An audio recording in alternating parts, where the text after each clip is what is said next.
I'm pulling back the curtain and I'm going to show you what my head looks like now after a year and 3 months of this hair transplant journey. So I'll try to.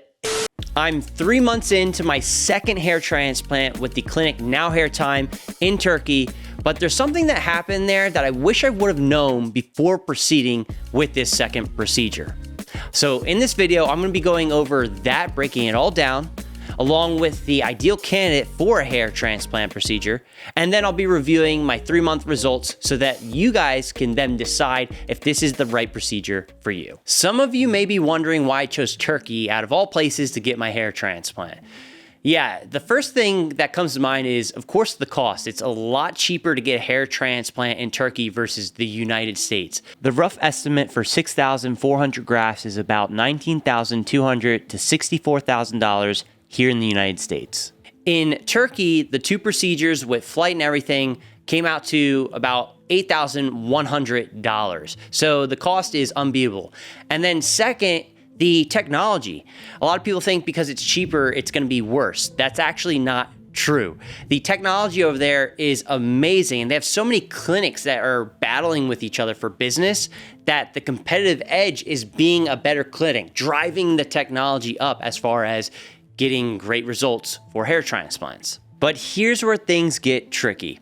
So I fly all the way to Turkey from the United States to get the back half of my hair done. And so I'm in the office doing the consultation before the procedure, because they make you sign off on all the paperwork before you can do the procedure. And they tell me that they're going to put 80% of the grafts in the front of my head. What? And my heart kind of dropped right there, because I was like, wait, what? I came here to do the back half, the back part of my head. And they're like, oh no, we're not going to do that because the survival rate is 50 to 60% of those grafts implanted in the back of your head. And that's because of the poor circulation in the crown, and that was their reasoning. So now they gave me a hard fact, a statistical piece of data. And over a year ago, they did tell me that the back would remain sparse or not covered at all. And with the excitement, along with seeing my buddy have his back filled in, but he has different genetics, I made an emotional decision, and that information was a bit vague to me at that time versus the survival rate is 50 to 60%. When I got there, I took that completely different. And so I wish I would have had that information, the data, like 50 to 60% survival rate up front versus it will remain sparse or not covered at all. When they said it will remain sparse, that to me was like, oh, okay, so some hair will grow in the back. And some hair is growing in the back, so I'm not saying it's not. So stay tuned for that and the results. But yeah, I was not going for the look where I have a bald spot in the back and then a lot of hair in the front. Yeah, that's not the aesthetic I was looking for. So I told them, listen, I'll take my chances. I'll do half the grafts in the front and half of the back. And that's exactly what we did. And so at the end of the day, guys, it's so important to review carefully the risks of doing a hair transplant procedure. And this is a behind the scenes look of what it was like for me as someone with a Norwood 5 and balding in the back. So if you do have thinning in the back, I would definitely take that into consideration. And that was the curveball that they threw me when I got to Turkey. And this all leads to the next part of the video where I'm going to discuss the ideal candidate for a hair transplant procedure. So who's the worst candidate? That's going to be anyone with a Norwood 5 and beyond, like myself. So if you have any balding in the back, you won't be the best candidate for a hair transplant procedure.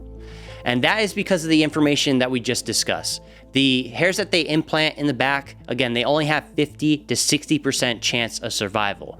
But wait, there's more. But stay tuned, because I'm going to be going over in this video what I'm doing to increase the survival rate of those grafts implanted in the back.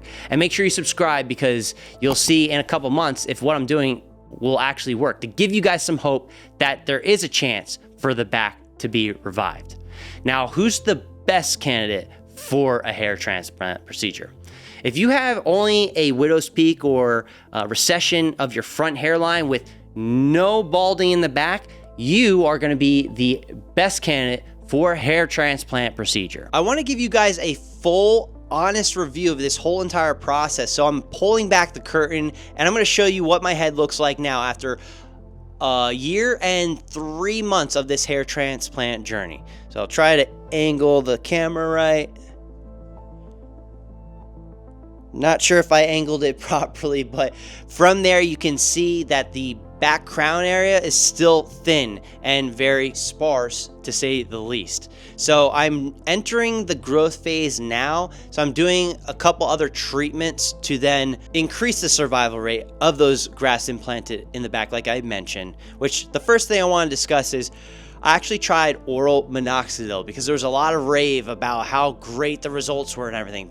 But unfortunately, I was one of the few that had a bad side effect or bad side effects from oral minoxidil. So last night I didn't sleep at all. I've been feeling this tightness in my chest. I've decided to discontinue the oral minoxidil. I came to the conclusion that I'd rather shave my head versus risking my health just to have hair. So I discontinued that. Now the next best thing though was derma rolling.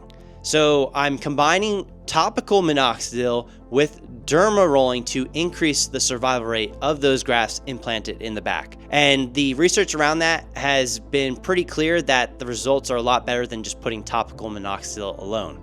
So every 7 days, I'll derma stamp the back of my head. You can do a derma pen where it stamps multiple times in one spot, or I found that the best value and results came from a derma stamp based off my research. But stay tuned, I'll show you the results in a couple months because I'll be doing it consistently.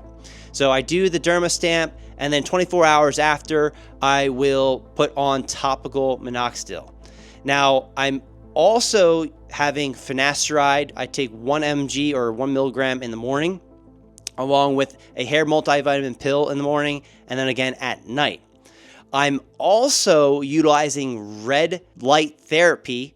I'm doing that every other day. I'm also massaging my head for 60 seconds, sometimes in the morning and sometimes at night. So a total of 2 minutes a day to get the blood flow in the back of my head. Circulation, I'm trying to improve that. So yeah, I mean, it looks like a lot, but at the end of the day, it's really not that much stuff. And it's kind of like brushing your teeth. If you want to keep your teeth, you brush them. And then if you want to keep your hair, you got to do maintenance. That's all. In conclusion, to give you guys the full review of NowHairTime, they could have been a little bit more upfront with me in regards to giving me direct info in the beginning versus at the second procedure. But overall, the service that they've provided has been bar none. They've been very responsive whenever I had questions, and the results that I've seen come out of NowHairTime are very good. So especially if you're someone that has only recession in the front, you'll be very happy with the results from NowHairTime. But now I'm not saying ultimately to not get a hair transplant if you have balding in the back, but I want you guys to make a good informed decision before you decide to commit. If you found this helpful and want to see how my hair progresses over the next 6 months, make sure you subscribe and hit the bell because that's when the real growth is supposed to kick in. Drop any questions you have in the comments and I'll do my best to answer based off of my experience.